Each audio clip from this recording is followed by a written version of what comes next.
Dialogue ಗಿಲಾಗೆಲ್ಲ ಈ ನಿಮ್ಮ cinema ಡೈಲಾಗ್ಗಳು ಬರ್ತಾವಲ್ಲ ಹಂಗೆ ಬರ್ತವೆ. ಎಲ್ಲೆಲ್ಲಿ ಬೇಕು ಅಲ್ಲಲ್ಲಿ ಗಾಡಿ ನಿಲ್ಲಿಸಿದ್ರೆ ಹಿಂಗೆ ಆಗೋದು ಅಂತ ಅದೆಲ್ಲ ನೋಡಿ ಇವ್ರದ್ದೆ.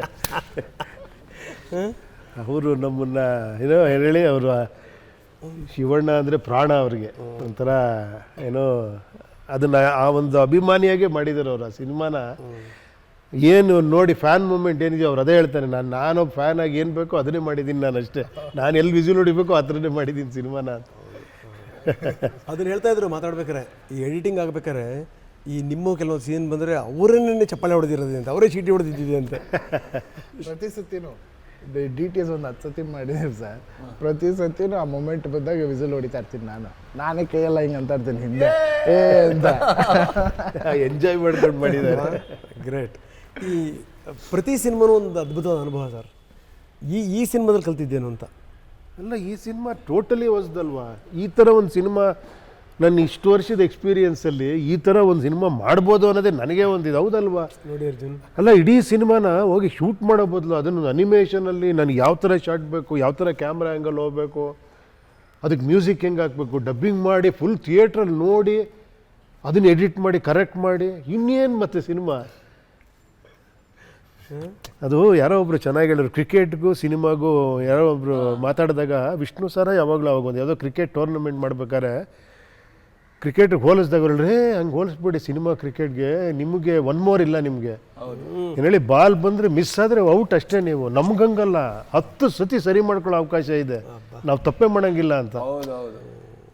ಆ ಥರ ಇವ್ರು ಮಾಡಿರೋ ನೋಡಿದ್ರೆ ಈ ಥರ ಮಾಡಿದ್ಮೇಲೆ ತಪ್ಪು ಮಾಡೋಂಗೇ ಇಲ್ಲ ಸಿನಿಮಾನ ಅಲ್ವಾ ಗುರು? ಆಮೇಲೆ ಇವ್ರೇನು ತಮಾಷೆ ಅಲ್ಲ, ಆ ಪ್ರೊಡ್ಯೂಸರು ಇವ್ರ ಫ್ರೆಂಡ್ಸ್ಗೆ ಅವ್ರಿಗೆಲ್ಲ ತೋರಿಸಿ, ಮನೆಯವ್ರಿಗೆ ತೋರಿಸಿ ಸಿನಿಮಾನ, ಇದನ್ನು ನಾನು ಸಿನಿಮಾ ಮಾಡ್ತೀನಿ, ಇಷ್ಟು ಕೋಟಿ ಆಗಿ ಹಾಕ್ಬೋದಾ ಅಂತ ಮನೆಯವ್ರು ಕಣ್ಣು ಮುಚ್ಕೊಂಡು ಹಾಕಿ ಅದನ್ನಂತೆ ಪ್ರೊಡ್ಯೂಸರು ರೆಡ್ಡಿ ಅವ್ರ ಮನೆ ರಮೇಶ್ ರೆಡ್ಡಿ ಅವರು. ನಾವೆಲ್ಲ ಸಪೋರ್ಟ್ ಇದ್ದೀವಿ ಅಂತ, ಅವ್ರು ಸಪೋರ್ಟ್ ಮಾಡ್ತಿರ್ಲಿಲ್ಲ ಅಂತ ಫ್ಯಾಮಿಲಿಯವರು. ಇಲ್ಲ, ಈ ಥರ ಮಾಡ್ಬೇಕು ನೀವು, ನೋಡಿ ಎಲ್ಲ ನೋಡ್ತಾ ಇದ್ರಿ, ಇದನ್ನ ಹಿಂಗೆ ಮಾಡಿ ಅಂತ. ಆ ಕಾನ್ಫಿಡೆನ್ಸ್ ತಂದಿಯಾರಲ್ಲ ಇವರು. ಅದು ನನಗೆ ಅಲ್ಟಿಮೇಟ್ ಅನ್ನಿಸ್ತು ಆ್ಯಕ್ಚುಲಿ. ಆ ಥರ ಒಂದು ಸಿನಿಮಾ ನೋಡಿ ಮಾಡಿ ಪರ್ಫೆಕ್ಟ್ ಮಾಡ್ಕೊಂಡು ಮಾಡೋದಿದೆಯಲ್ಲ, ಡೌಟೇ ಇರಲ್ಲ ನಿಮ್ಗೆ. ಅದಕ್ಕೆ ಅಷ್ಟು ಆರಾಮಾಗಿ ಅಂತೀರ ಥಿಯೇಟ್ರಲ್ಲಿ, ಯಾಕಂದ್ರೆ ಅಷ್ಟು ಖುಷಿ, ಡೌಟ್ ಇಲ್ಲ ಇವ್ರಿಗೆ. ಅದಕ್ಕೆ ಎದ್ದು ಇವರೇ ವಿಸಿಲ್ ಹೊಡಿತಾ ಇರ್ತಾರೆ. ಅದನ್ನು ಹೇಳ್ತಾ ಇದ್ದೆ ಸರ್ ನಾನು ಬರ್ತಾ, ಈ ಟೀಮ್ ಈ ಎಫರ್ಟ್ ಇದೆಲ್ಲ ಮುಂದುವರಿಬೇಕಿತ್ತು ಅಂತೇಳಿ, ಅಂತ ಒಳ್ಳೊಳ್ಳೆ ಸಿನಿಮಾಗಳು ಬರುತ್ತೆ ಖಂಡಿತ. ನೋಡಿ ನೆಕ್ಸ್ಟ್ ಎಲ್ಲ ಇದಾರೆ ನೋಡಿ ಹೆಂಗೆ, ನಾವು ಇದೀವಿ ಸ್ವಾಮಿ ನಿಮ್ಮ ಜೊತೆ, ನಾವು ಸಿನಿಮಾ ಮಾಡ್ತೀನಿ, ಕಾಂಪಿಟೇಟರ್ ನಾನು ಯಾವಾಗ ಪಕ್ಕದಲ್ಲಿ ಇರ್ತೀನಿ. ಅಲ್ಲ, ನಾನೇ ಅಂದ್ಕೊಂಡೆ ಸಿನಿಮಾ ಮಾಡ್ತೀನಿ ಅಂತ ಅಂದಾಗ ಅದು ನಿಮ್ಮನ್ನು ಸೇರ್ಕೊಂಡೆ ಮಾಡ್ತೀನಿ ಅಂತ ಅಂದ್ಕೊಂಡಿದ್ದೆ ನಾನು. ಅದು ಇದೇ ಇದೆಯಲ್ಲ ನೋಡಿ, ಈ ಥರ ನಾವು ಸೇರ್ತೀವಿ, ಬಟ್ ಸಪ್ರೇಟ್ ಮಾಡಿದಾಗ ಮತ್ತೆ ಹಿಂಗೆ. ಹೌದು, ಫುಲ್ ಕಾಂಪಿಟೇಷನ್. ಅವ್ರು ಫಸ್ಟು, ನಾನು ಸೆಕೆಂಡು. ನೋಡಿ ಹೆಂಗಿದಾರೆ ನೋಡಿ. ಯಾವ ಶೆಟ್ರ ನೆಕ್ಸ್ಟು ಈಗ ಯಾವುದೋ ಒಂದು ಹೊಸ ಸಿನಿಮಾ ಶೂಟ್ ಮಾಡ್ತಾ ಇದ್ದೀನಿ, ಅದಿನ್ನೂ ಅನೌನ್ಸ್ಮೆಂಟ್ ಆಗಿಲ್ಲ. ಅದಾದಮೇಲೆ ಜುಗಾರಿ ಕ್ರಾಸ್ ಇದೆ, ಅದ್ರ ಮಧ್ಯೆ ಒಂದು ಸಿನಿಮಾ ಬರಿತಾ ಇದ್ದೀನಿ. ಸದ್ಯಕ್ಕೆ ಅಷ್ಟು ಸಿನಿಮಾಗಳಿದೆ. ಬೇರೆ ಬೇರೆ ಭಾಷೆಗೇನೋ ಒಂದು ಬೇರೆ ಭಾಷೆ ಸಿನಿಮಾ ಇದೆ, ಅದನ್ನು ಹೇಳಿಲ್ಲ ನಾನು. ಅದೊಂದು ಮಾರ್ಚಲ್ಲಿ ಒಂದು. ಮಲಯಾಳಮ್ಮ ಇಲ್ಲ, ತಮಿಳ್. ಓಕೆ. ಒಂದು ಸಿನಿಮಾ ಸರ್ಗೆ ನಿರ್ದೇಶನ ಮಾಡಬೇಕು, ಒಂದು ಸಿನಿಮಾ ಉಪ್ಪಿ ಸರ್ ಇವ್ರಿಗೆ ನಿರ್ದೇಶನ ಮಾಡಬೇಕು. ಒಂದು ರೋಲ್ ನಿಮ್ಮ ಸಿನಿಮಾದಲ್ಲಿ ಅಷ್ಟೇ, ನನಗೊಂದು ರೋಲ್ ನಿಮ್ಮ ನಿರ್ದೇಶನದಲ್ಲಿ ಫುಲ್ ಮಾಡಿ ಅಂತ ಅಲ್ಲ. ಅವ್ರು ಹೇಳ್ತಿರೋದೇನು ಅಂದ್ರೆ ನಿಮ್ಮ ನಿರ್ದೇಶನದಲ್ಲಿ ಉಪ್ಪಿ ಸರ್ ಒಂದು, ಅದು ನಿರ್ದೇಶನದಲ್ಲಿ ನಿಮ್ಮೊಂದು ಸಿನಿಮಾ. ಇಲ್ಲ, ಉಪ್ಪಿ ಸರ್ ನಿರ್ದೇಶನದಲ್ಲಿ ನಾನೊಂದು ರೋಲ್ ಪ್ಲೇ ಮಾಡಬೇಕು, ನನ್ನ ನಿರ್ದೇಶನದಲ್ಲಿ ಉಪ್ಪಿ ಸರ್ ಆಕ್ಟ್ ಮಾಡಬೇಕು. ಕಂಪ್ಲೀಟ್. ನಾವು ಸ್ಟಾರ್ ಅನ್ಕೊಂಡು ಕರೀದೇ ಇರ್ಬಿಡಿ ಸ್ವಾಮಿ, ನಾವು ಸ್ಟಾರ್ ಅಲ್ಲ ಪ್ರೂವ್ ಮಾಡಿದ್ದೀವಿ ನಿಮಗೆ. ಫ್ರೆಂಡ್ ಸ್ಟಾರ್ಗಿಂತ ಮೇಲೆ ಸರ್ ನನಗೆ. ಅಲ್ಲ, ಅವರು ಒಂದು ಕಡೆ ಹೇಳಿದ್ರು ಸ್ಟಾರ್ಗೆಲ್ಲ ನಾನು ಸಿನಿಮಾ ಮಾಡಲ್ಲ ಅಂತ. ಇಮಿಡಿಯೇಟ್ ಫೋನ್ ಮಾಡಿ, ಸರ್ ನಾವು ಸ್ಟಾರ್ ಅಲ್ಲ ಸರ್ ಅಂತ. ಅವ್ರು ನನ್ನ ಸ್ಟಾರ್ಗಿಂತ ಮೇಲೆ ತುಂಬ ಸರಿ ಹೇಳಿರೋರು, ಸ್ಟಾರ್ಗಳನ್ನ ಕಂಡು ಸಿನಿಮಾ ಮಾಡಲ್ಲ. ಇವಾಗ ಒಂದು ನಂಬಿಕೆ ಬಂತಲ್ಲ, ಈಗ ಯಾವ ಸ್ಟಾರ್ಗಳಿದ್ರು ಕೂಡ ಹಬ್ಬ ಈ ಥರನೂ ಇರುತ್ತಾ ಒಂದು ಟೀಮಲ್ಲಿ ಅಂತ. 45 ದೇವರಾಣೆ, ಅದರಲ್ಲಿ ನನಗೆ ಯಾವುದೇ ಇದಿಲ್ಲ.